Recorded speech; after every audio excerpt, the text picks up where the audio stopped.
The last time CEO asked me to speak at the town, I spoke about the management of risk, and the general thesis was that the largest risk we face very often is the risk of not taking the risk.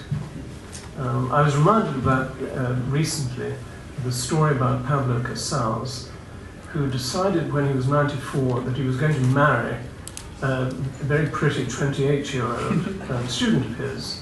He conveyed this news to the family, the news greeted with dismay and apprehension, and they finally decided they should talk to him about the risk of all of that sort of thing, which they did. Casals listened politely, and at the end of it he said, "I have considered, there's a problem you raise," he said. "If she dies, she dies." This is a wonderfully oblique direction to take in this particular risk. The examples I gave when I spoke before, and I do apologize to those of you who were here before for any repetition. The first one was when a company of mine persuaded Whitbread to launch Heineken on a platform of refreshment. And indeed, in its first commercial, it contained policemen's feet.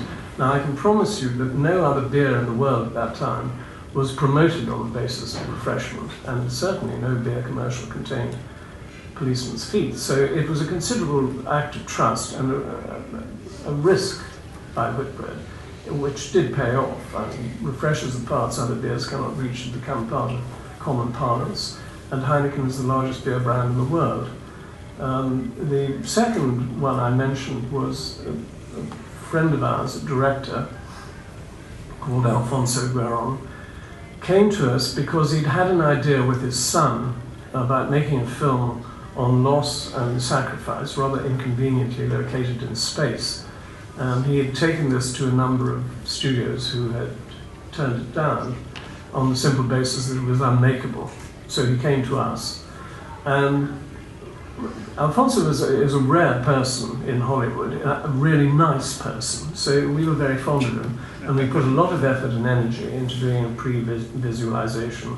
And we went to our largest client, Warner Brothers, and asked them to back it, which rather reluctantly they did. I believe that they thought they would never have to write a check because it was an unmakeable film. Well, it took us 2.5 years, but we made it. And it cost a modest amount of money because most of it was in our computers with occasional appearances by George Clooney and Sandra Bullock. It grossed $1.5 billion and won 7 Oscars.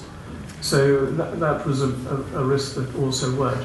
You'll notice that the risks I'm referring to all are of a positive nature, and there's a very simple reason for that. It reflects modestly well on myself. I'm afraid there have been other risks involved in my life that have taken rather more significant organization. However, if you do what I do, which is to back people, concepts and companies, often early stage, and you have half a brain in your head, you try to balance the risk from the sort of ones I've just mentioned, which occupy the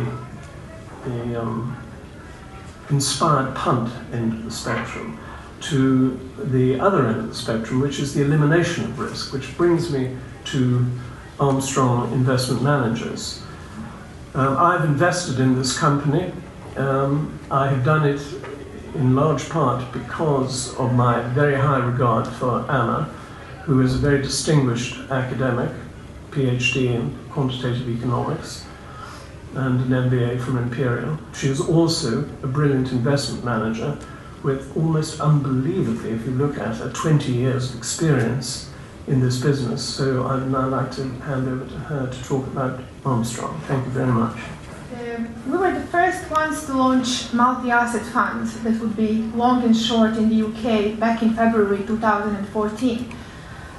It was the time where actually multi-asset funds belonged pretty much to only high net worth individuals, and we have launched it to the massive UK space. Multi-asset fund is based on 2 premises. It has strong quantitative component and the systematic part, because we firmly believe that machines can process large time series efficiently, more efficiently than any human. But at the same time, we have a discretionary overlay, because we believe that the most efficient way to build a fund is to have a human who can direct that machine.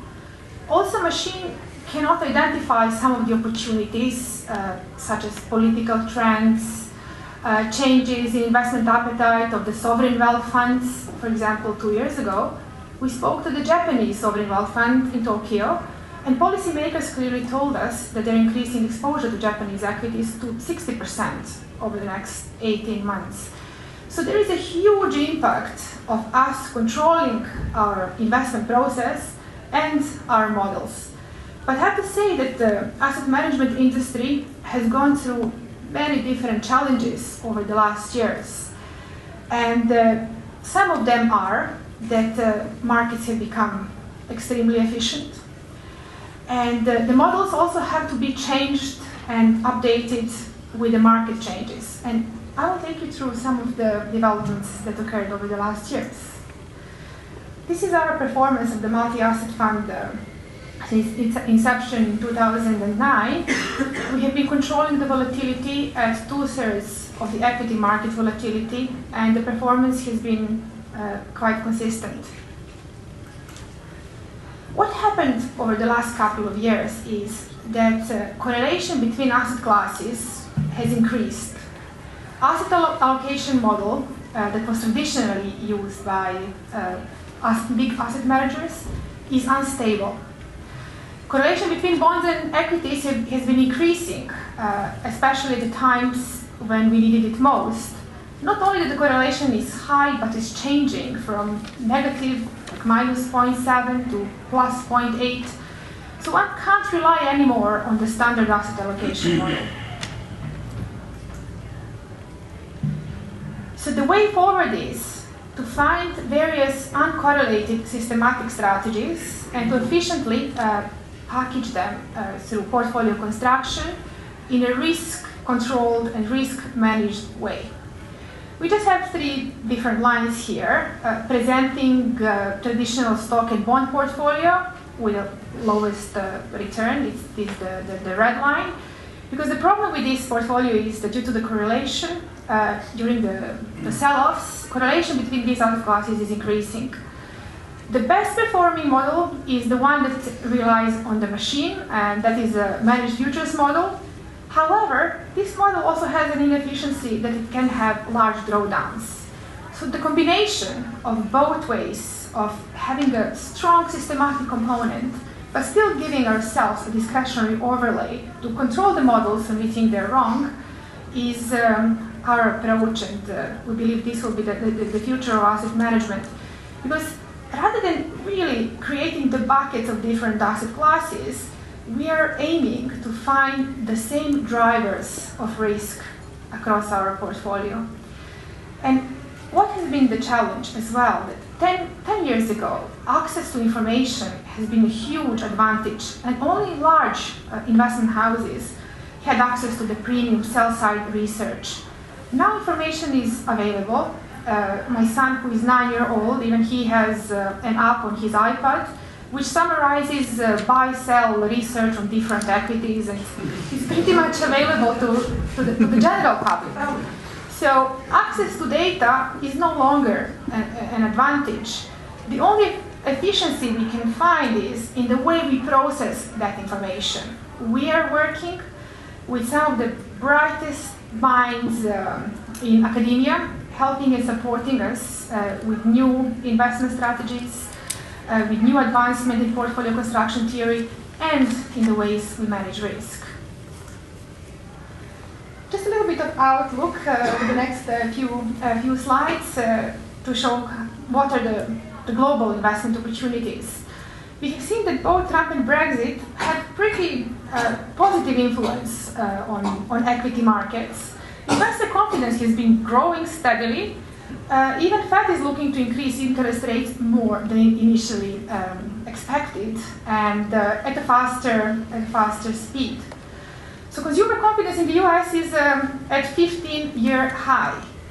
And this can be actually even backed by reality with real economic forces that are evolving, because the focus of the policymakers is moving from monetary policy that was actually helping the equity markets over the last years during the QE.